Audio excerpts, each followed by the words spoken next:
Des principaux ports algériens aux ports méditerranéens français, les grands transports maritimes ont maintenant recommencé de tisser cet écheveau de relations continues qui font profiter la France des dons particuliers qu'une généreuse providence a dispensés à la terre algérienne. De décembre au milieu d'août, les quais de Marseille, la rade de Sète, éternellement inondée de soleil, les bassins de Port-Vendre voient arriver les puissantes unités de cette véritable escadre commerciale qui apporte en France, et de là souvent plus loin, d'énormes quantités de fruits et de légumes frais.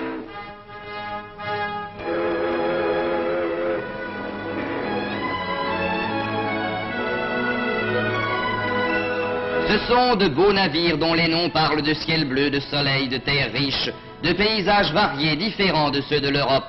De beaux navires dont les flancs recèlent ces richesses sensibles aux plus délicats que sont les primeurs et les fruits.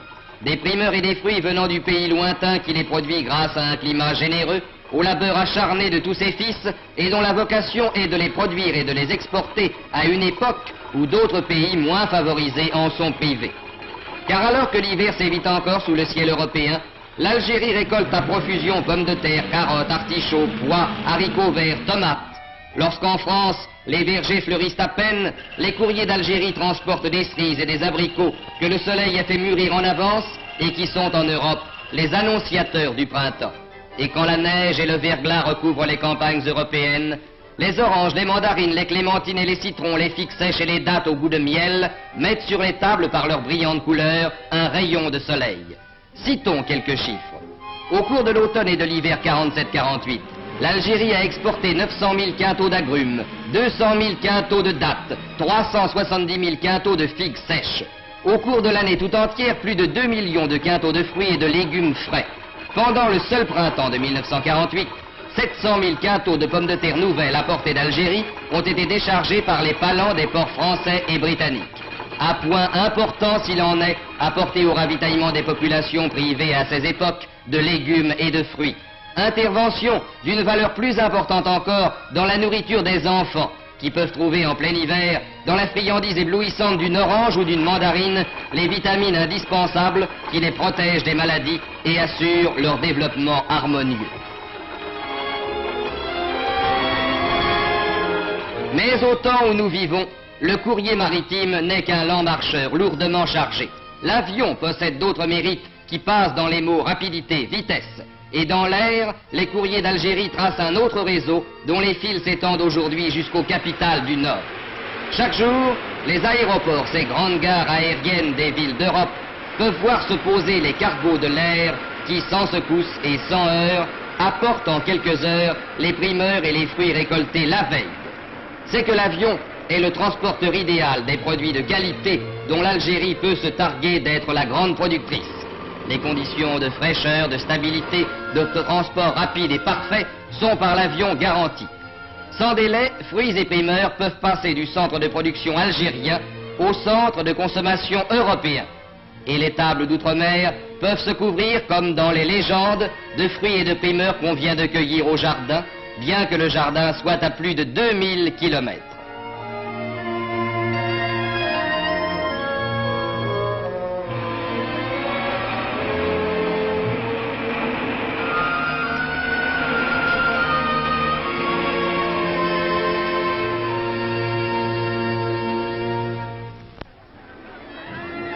Les Halles, qu'un auteur célèbre a si pittoresquement nommé le ventre de Paris, ont vu nécessairement une part de leur activité s'orienter vers les produits d'Algérie.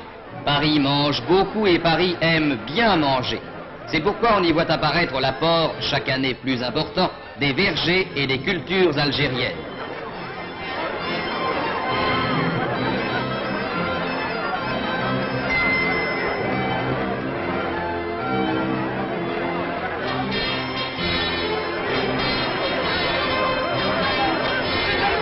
Mais Paris n'est pas un exemple isolé. Toutes les grandes villes aujourd'hui veulent participer aux dons de l'Algérie. À l'ombre de Notre-Dame de la Garde, Marseille connaît sur ses marchés les produits algériens dont les pittoresques peseurs jurés, à l'aide de ces balances romaines dont l'antique fossé garde le culte, vont d'éventaire en éventaire certifier le poids.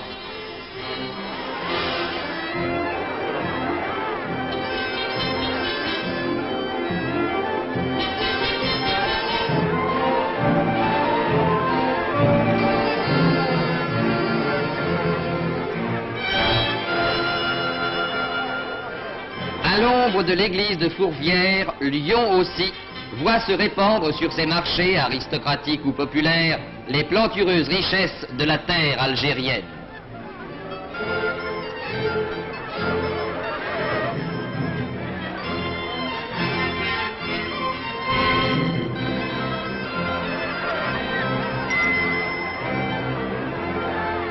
Et partout maintenant, les vitrines des magasins de qualité se font honneur de présenter à leur clientèle ces produits choisis, dont la sélection certifie ou confirme la qualité et dans la production desquels l'Algérie tient la première place.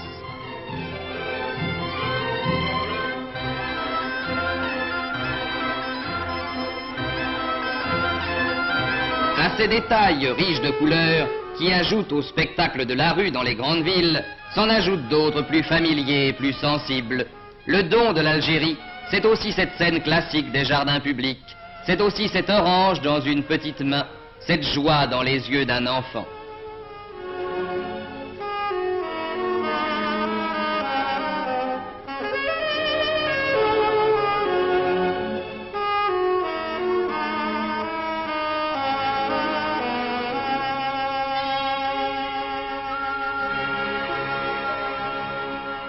C'est que tout a changé sur cette terre où voici moins de 100 ans des marécages s'étendaient un peu partout, couvrant des milliers d'hectares de terrain, faisant régner en permanence le paludisme et les épidémies génératrices d'une effrayante mortalité, qu'on songe en effet que la mort fauchait régulièrement de 30 à 40% de la population européenne.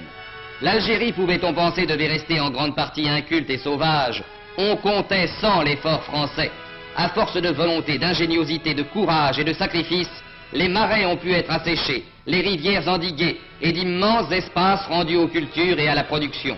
Aujourd'hui, aux endroits où s'étendaient autrefois ces espaces stériles et malsains, s'étendent les vastes cultures qui font de l'Algérie une terre bénie, bienveillante aux hommes.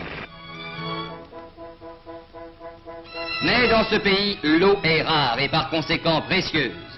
Il faut pouvoir conserver celle qui tombe du ciel, qui dévale des pentes, enfle les rivières et les torrents et se perd dans la mer ou dans les sables. Dans ce but, un gigantesque programme de construction de barrages a été entrepris et réalisé. Chacun de ces barrages réservoirs assure l'irrigation de vastes domaines dont le périmètre englobe quelques 20 000 hectares. Et l'on voit s'étendre chaque année sur les cartes la surface des terres irriguées, grandir les nouveaux domaines livrés à la culture.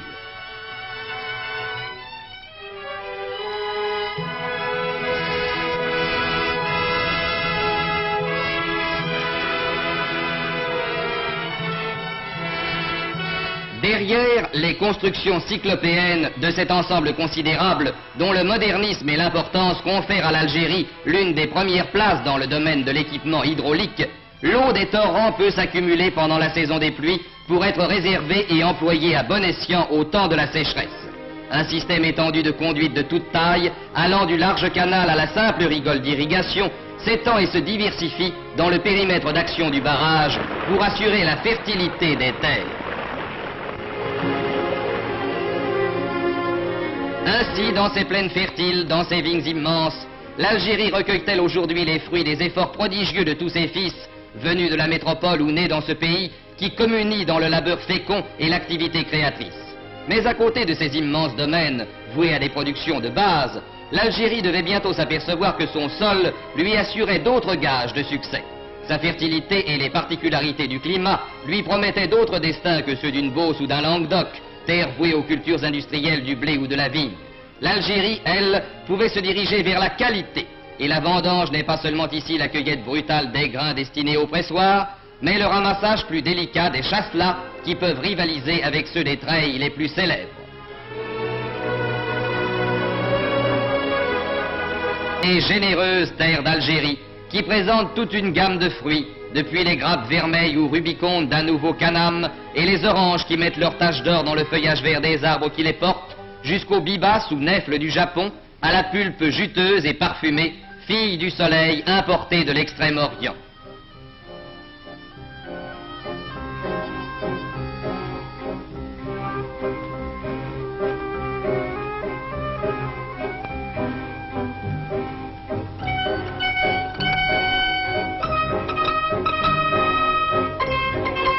Belle et généreuse terre d'Algérie, qui offre sur les routes du Sud ses étonnantes palmeraies, symphonies d'ombre et de lumière, surgies comme par miracle des sables brûlés du désert.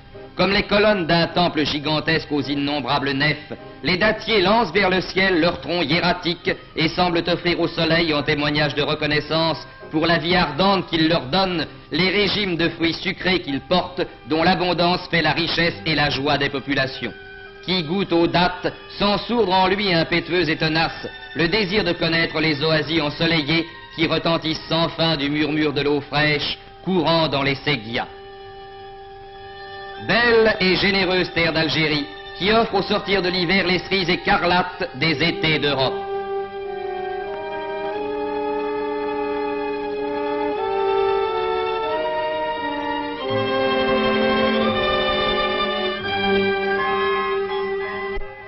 Belle et généreuse terre d'Algérie. Elle a créé dans ces 40 dernières années un jardin magnifique auquel la vieille Europe fait appel pour pouvoir consommer des produits de choix. Ces plantations d'artichauts rivalisent avec celles de Bretagne et de Provence et en dépassent la production en qualité. Ces plantations de tomates s'étalent sur de grandes superficies dans les plaines littorales et montrent leurs pieds chargés de fruits écarlates qui iront, après sélection et dans des emballages soignés, répondre à l'appel du consommateur. Car tous ces produits de choix ont droit à des soins particuliers, propres à préserver leur qualité et leur fraîcheur, à leur faire tenir avec avantage le rôle d'ambassadeur de la qualité algérienne auquel ils sont destinés. C'est pourquoi, et de plus en plus, s'est instauré en Algérie un vaste effort de sélection, de conditionnement et de présentation destiné à entourer de toutes les garanties désirables les produits qui doivent faire son renom et servir sa prospérité. Aussi, sont-ils traités avec soin, suivant des règles qui en fixent les standards, qui en exigent un tri soigneux, une présentation parfaite, dans des emballages judicieusement choisis pour chaque type de fruits ou de légumes. Ces opérations délicates sont poursuivies dans des ateliers bien équipés, dirigés par des gens avertis qui comprennent la grandeur de leur tâche et la nécessité impérieuse d'une belle présentation. Le fardage, cette plaie hideuse du commerce, a disparu en Algérie. Voici un atelier de conditionnement de dattes, qui permet de suivre les opérations auxquelles sont soumises les dattes d'Algérie, dont la plus belle qualité porte le nom radieux de Deglet Nour, qui se traduit en langue française par doigt de lumière.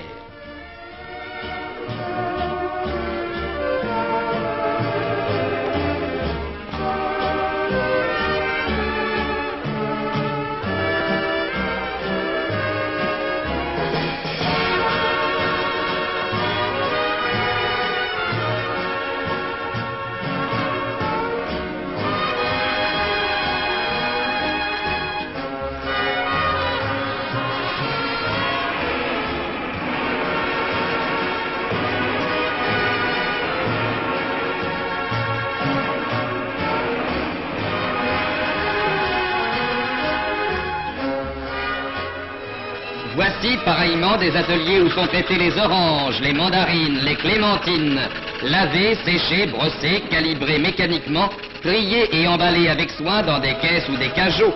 Ces fruits merveilleux qui font la joie des petits et des grands arrivent sur les marchés d'outre-Méditerranée dans un état de fraîcheur remarquable.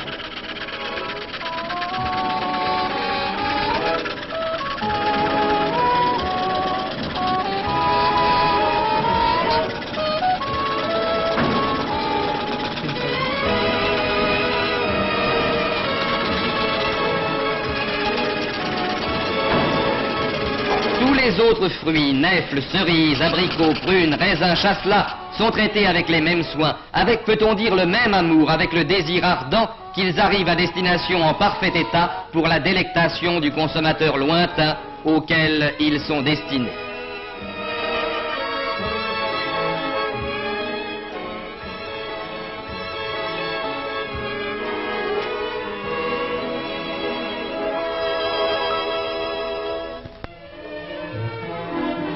Mais la politique de qualité inaugurée il y a quelques 20 ans et poursuivie depuis sans relâche a besoin d'être protégée afin que l'Algérie conserve le renom qu'elle a su acquérir et demeure le pays de la qualité, le pays avec lequel les affaires sont faciles et saines, les transactions loyales, les relations durables. C'est pourquoi elle a accompagné la standardisation obligatoire de mesures de contrôle qui assurent le respect de la réglementation instituée.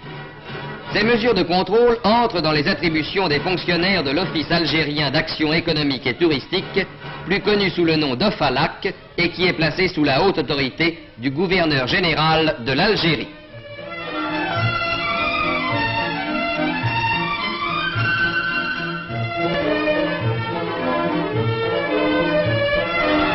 Dans chaque port algérien, de Nemours à Beaune, des contrôleurs de l'OFALAC vérifient la qualité, le conditionnement, la présentation des produits présentés à l'expédition et n'accordent l'autorisation de sortie qu'à ceux qui répondent rigoureusement aux standards établis. Et c'est pourquoi, grâce à l'ampleur et à la sévérité de ces mesures, à la mise en pratique d'une réglementation stricte, l'Algérie, après avoir amélioré hautement sa production, continue chaque jour à développer la place qu'elle a prise dans l'exportation des produits de qualité. C'est pourquoi, qui consomme les fruits et les légumes d'Algérie qui partent chaque semaine par milliers de quintaux pour traverser la mer, ne peut discuter la valeur de l'aliment de choix qui lui est proposé. C'est pourquoi chaque consommateur a l'assurance d'acquérir un produit dont la qualité, la présentation, l'emballage ont été rigoureusement contrôlés.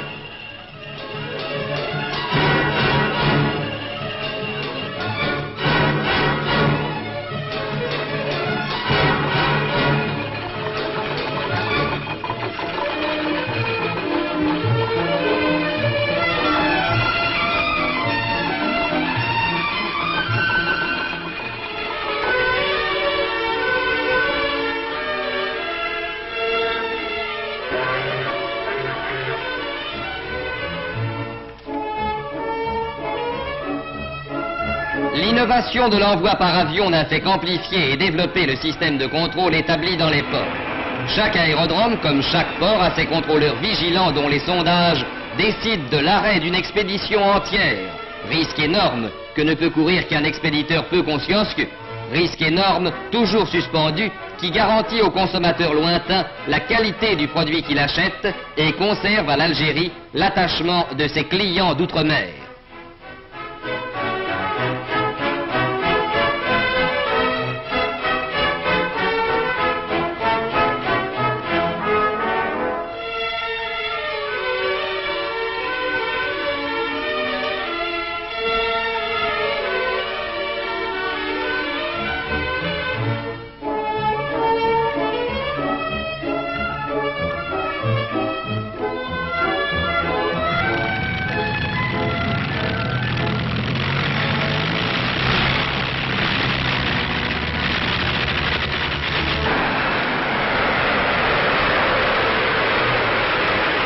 Ainsi, l'Algérie s'est-elle, dans la grande bataille économique, acquis des possibilités nouvelles d'expansion et de succès en jouant avec maîtrise la carte de la qualité.